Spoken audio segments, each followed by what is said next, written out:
ગણપતિ બાપાના સ્વાગતમાં દરેક ગુજરાતીના ઘરમાં આ લાડુ તો જરૂરથી ને જરૂરથી બને જ છે.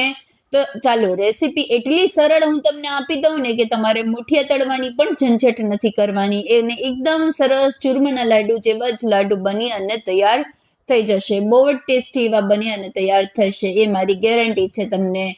હેલો ફ્રેન્ડ્સ, જય શ્રી કૃષ્ણ. સ્વાગત છે તમારું મારા કિચનમાં. બસ જો કિચનમાં આવી ગઈ છું, રેસીપી બનાવવાની તૈયારી કરું છું. ખાસ કરીને જો તમે પ્રસાદની સામગ્રી બનાવતા હોય તો તમે અહીંયા કિચનને પહેલાથી સાફ કરી અને પછી જ તમારે સામગ્રી બનાવવાની.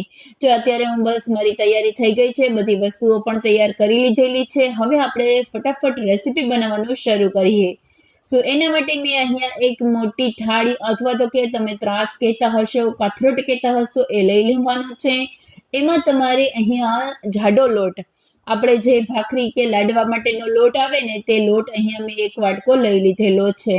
એને તમારે ચાળી અને તૈયાર કરી અને લેવાનો છે. જોઈ શકો છો આ રીતે ચાળી અને એક વાટકો લોટ લઈ લીધેલો છે. અને અહીંયા તમારે તમારા માપ પ્રમાણે સેટ કરી શકો. અને 1/4 વાટકી જેટલો ચણાનો લોટ, એટલે મોટા 2 ચમચા જેટલો ચણાનો લોટ અહીંયા તમારે લેવાનો છે. અને ઘી ઉમેરવાનું છે. 1/4 વાટકી જેટલું ઘી તમારે જોઈ જશે એટલું ઉમેરી દેવાનું છે અહીંયા મોણ માટે.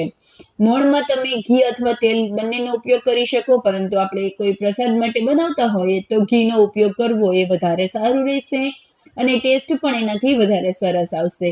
આ રીતે ઘીને એકદમ લોટમાં મિક્સ કરી લેવાનું છે. તમે જોઈ શકો છો કે આપણું ઘી કેટલું મિક્સ થઈ જવું જોઈએ કે આવી રીતે જો લાડવો વળી શકે ને એટલું, આમ મુઠ્ઠી પડતું મોણ, મુઠ્ઠી વાળો અને લોટ ભેગો થઈ જાય ને એટલું તમારે મોણ આપવાનું છે. પછી થોડું થોડું ગરમ પાણી હોય એ રીતે થોડુંક ગરમ પાણીથી લોટ બાંધી લેવાનો છે.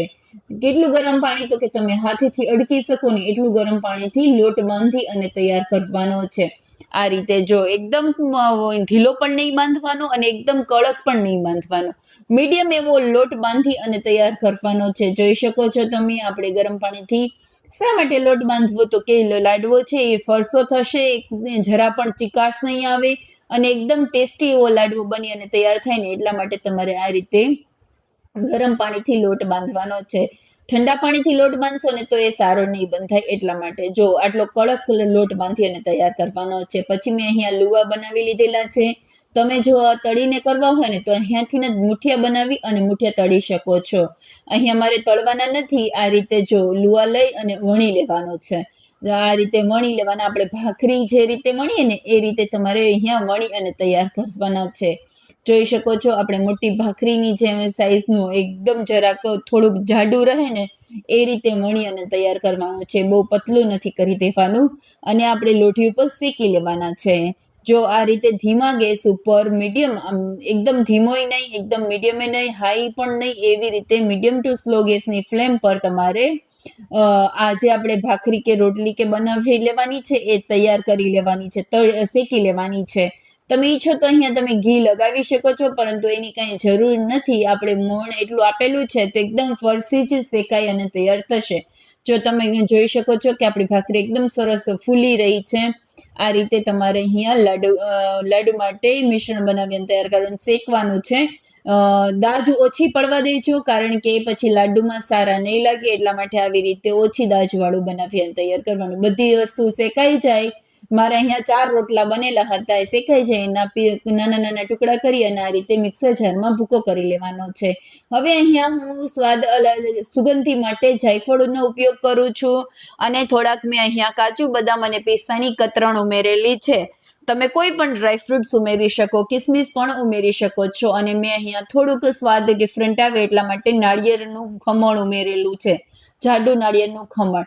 કે તમે સ્કીપ કરવું હોય તો સ્કીપ કરી શકાય છે. હવે આપણે ઘી લઈ લેવાનું છે. મેં 3 મોટા ચમચા ઘી લઈ લીધેલું છે, જોઈ શકો છો. અને આપણે જે ભીલી ગોળ આવે છે એનો ઉપયોગ મેં કરેલો છે. તમે દેશી ગોળનો ઉપયોગ પણ કરી શકો છો. અને જો તમારે ખાંડનો ઉપયોગ કરવો હોય તો તમારે ઘી ગરમ કરી અને લાડુમાં ઉમેરી દેવાનું, પછી ખાંડને દળી અને ઉમેરી શકાય. આ રીતે ઘી અને ગોળને ગરમ કરી લેવાના છે. થોડોક ઉભરો આવે પછી તમારે ગોળ અને ઘીને મિશ્રણમાં ઉમેરી દેવાના છે. મિશ્રણની ઉપર આ રીતે ઉમેરી દેશો ને તો આપણે જે ડ્રાયફ્રૂટ્સ ને નાળિયેરને નાખેલા છે ને એ બધી વસ્તુ પણ સરસ રીતે શેકાઈ જશે. એટલે તમારે આ રીતે ખાસ કરવાનું અને આ રીતે ઉમેરી દેવાનું છે. બધું બરાબર રીતે મિક્સ કરી દેવાનું છે. અહીંયા મેં એક વાટકો ગોળ લીધેલો હતો. તમે તમારી ઈચ્છા અનુસાર વધારે ઓછી મીઠાશ કરી શકો છો. તમને વધારે મીઠા ગમે તો વધારે ઉમેરી શકો, ઓછી ગમે તો ઓછો પણ ઉમેરી શકો છો. તો અને પછી આપણે નાની નાની સાઈઝના મેં અહીંયા લાડુ બનાવી અને તૈયાર કરેલા છે. તમને જે સાઈઝના લાડુ ગમે ને એ સાઈઝના તમે વાળી અને તૈયાર કરી શકો છો. મેં એકદમ નાની નાની સાઈઝના લાડુ બનાવેલા હતા ને એટલે સારી એવી ક્વોન્ટિટીમાં બનેલા હતા. તમે મોટી મોટી સાઈઝમાં પણ બનાવી શકો છો, મોટા મોટા લાડુ પણ બનાવી શકો છો, જોઈ શકો. અને પછી ખસખસથી ડેકોરેટ કરશો તો બહુ જ સુંદર એવી સામગ્રી બની અને તૈયાર થશે. જો આ રીતે ખસખસ લગાવી અને તૈયાર કરું છું. દેખાવમાં એટલા સરસ લાગે ને, જોઈ શકો છો. બાપ્પાને જો આવા લાડુ ધર્યા ને તો એ ખુશ ખુશ થઈ જશે, કારણ કે બાપ્પાના પ્રિય એવા લાડુ દરેક ગુજરાતીના ઘરમાં બનતા હશે. તો તમે મારી જેમ વર્કિંગ વુમેન હોવ કે પછી તમારી પાસે ટાઈમ ન હોય, તમને ક્યારેય પણ લાડુ ન બનાવ્યા હોય, તો આ રીતે લાડુ બનાવી અને તૈયાર કરશો તો ખૂબ જ સરસ એવા લાડુ બની, ટેસ્ટી એવી રેસીપી બની અને તૈયાર થઈ જશે. અને પહેલી વારમાં જ પરફેક્ટ બની અને તૈયાર થશે. રેસીપી કેવી લાગી એ તમે મને કમેન્ટમાં જરૂરથી કહેજો. વિડીયો ગમ્યો હોય તો લાઈક કરી દેજો. અને જો ચેનલને હજુ સુધી સબસ્ક્રાઇબ ન કરી હોય તો જરૂરથી સબસ્ક્રાઇબ કરી દેજો. અને હા, તમે ગણપતિ બાપાના સ્વાગતમાં શું બનાવ્યું છે એ તમે મને કમેન્ટ કરવાનું ભૂલતા નહીં. રેસીપી ગમી હોય ફ્રેન્ડ્સ અને ફેમિલીમાં શેર કરવાનું પણ ભૂલતા નહીં. એકદમ ટેસ્ટી એવી રેસીપી છે. જોવા માટે આપણા નોટિફિકેશન માટે બેલ આઇકન જરૂરથી પ્રેસ કરો, જેથી આપણી નવા નવા વિડીયોની નોટિફિકેશન આવી શકે. જોઈ શકો કેટલા સરસ લાડુ બની અને તૈયાર થયા છે. બહુ જ ટેસ્ટી એવા બને છે. એકવાર જરૂરથી ને જરૂરથી ટ્રાય કરો એવી રિક્વેસ્ટ સાથે. Thank you for watching. Bye bye. ફરીથી મળીશું એક નવા વિડીયો સાથે. બાય.